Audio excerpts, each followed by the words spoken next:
Hi guys, my name is Shay and welcome to my channel where I'm going to try and help you learn Moroccan Arabic, which is called Darija. And as part of the kitchen series today, we're going to talk about utensils. So we're going to start off with our most common utensils and then some other ones that you may have in your kitchen. And I'm going to tell you a little bit about the language that's used when talking about utensils, and it kind of applies to other things too.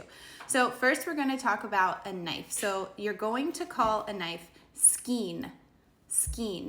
And I wanted to bring up that this steak knife and this butter knife are both referred to as skeen knife, okay?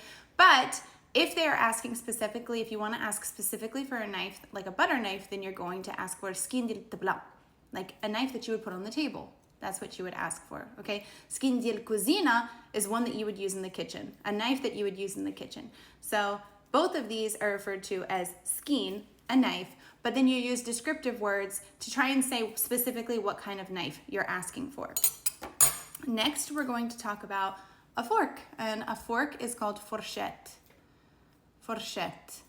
Okay, that one's pretty simple and pretty straightforward. And I also want you to keep in mind that when you're speaking Darija, there are a lot of French and Spanish influences in the language of Darija. So you're going to hear some French words, some Spanish words, and that is just because of the different, throughout the eras and times in Morocco, there have been different colonies of French, of Spanish. So there are a lot of influences from France and Spain in Darija. Next, we're going to talk about spoons. So spoon by itself is called malqa. Malqa. And so you're going to want to make sure that you're using your throat to pronounce that sound. Qa. It's not malqa. No, it's malqa.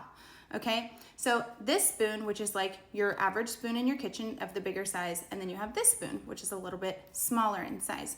So they are both called malqa, but again, we're going to use descriptive words to describe the type of spoon that we want. So this would be referred to as malqa kibira, so big spoon, and this one would be referred to as malqa صغيرة, small spoon, okay? So again, oftentimes you're going to find in Darija that the same word can be used for multiple things, and then you use descriptive words to describe the specific item that you're looking for. Now let's talk about some of the bigger utensils that you might have in your kitchen that you would use to cook with. So the spatula is kind of an interesting one. So this one, my mother-in-law actually doesn't have a name for it in Arabic or Darija. This she refers to as la louche, which is a French word for spatula. La louche. This is a ladle, right? And this is just a small version that I have, but also like the larger size. This is referred to as magharfa. Magharfa. So again, you're gonna have to work on pronouncing those sounds that you're not used to using in the English language, like ra, magharfa, magharfa, okay?